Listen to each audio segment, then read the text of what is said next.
Assalamualaikum warahmatullahi wabarakatuh. Perkenalkan, di sini nama saya Rahmat Ihsan. Saya akan memaparkan materi tafsir Tarbawi yang berjudul pengertian membaca menurut Al-Qur'an. Apa sih yang dimaksud? Apa sih pengertian membaca Al-Qur'an? Membaca dalam perspektif Al-Qur'an memiliki makna yang luas dibandingkan pengertian harfiah. Dalam bahasa Arab, istilah membaca biasa diterjemahkan dengan kata qiraah atau iqra yang berarti membaca atau melafalkan. Selain itu, terdapat istilah tilawah yang secara khusus merujuk pada pembacaan ayat-ayat Al-Quran dengan tata cara tertentu. Ayat yang pertama kali diturunkan kepada Nabi Muhammad SAW menegaskan pentingnya aktivitas membaca. Itu tertuang pada Quran surah Al-Alaq ayat pertama sampai ayat kelima yang berbunyi a'udzubillahi minasyaitonirrajim bismillahirrahmanirrahim iqra bismi rabbikal ladzi khalaq khalaqal insana min 'alaq iqra wa rabbukal akram alladzi 'allama bil qalam 'allamal insana ma lam ya'lam. Sadaqallahul 'azim. Ayat ini menunjukkan bahwa membaca merupakan perintah ilahi yang berkaitan erat dengan pengetahuan, pembelajaran, pengembangan manusia. Membaca dalam Al-Quran tidak hanya mengacu pada teks tertulis, tetapi juga kemampuan memahami tanda-tanda kebesaran Allah di alam semesta ini. Di alam semesta ini lebih tepatnya. Oke, sekarang kita masuk ke analisnya. Analis penafsiran konsep qiraah dan tilawah menurut Al-Quran. Yang pertama kita bahas qiraah dulu.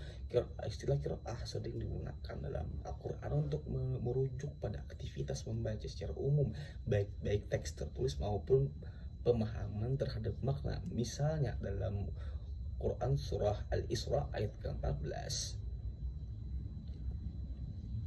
yang artinya maka bacalah kitabmu, cukuplah dirimu sendiri pada hari ini sebagai penghitung terhadap dirimu. Ayat ini mengabarkan qiraah sebagai aktivitas individu yang melibatkan tanggung jawab dan kesadaran terhadap apa yang telah dilakukan.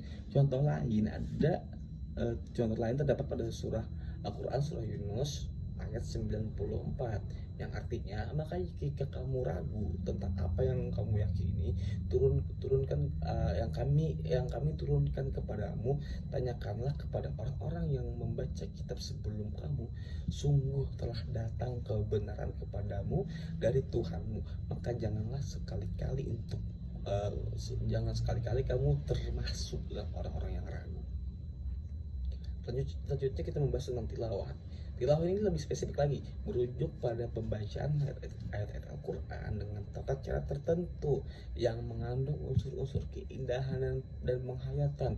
Dalam Quran surah Al-Baqarah ayat 121 disebutkan yang artinya orang-orang yang telah kami beri kitab, mereka membaca dengan bacaan yang sebenarnya, mereka itulah yang beriman kepadanya. Tilawah tidak hanya mengandung aspek teknis membaca, tetapi juga aspek spiritual, yaitu menghayati dan mengamalkan ajaran yang terkandung dalam ayat-ayat tersebut. Contoh lain tentang tilawah dapat ditemukan juga dalam Quran surah Fatir ayat 29 yang artinya sesungguhnya orang-orang yang selalu membaca kitab Allah, mendirikan sholat dan menafkahkan sebagian dari rezeki yang kami anugerahkan kepada mereka dengan diam-diam dan terang-terangan, mereka itu mengharapkan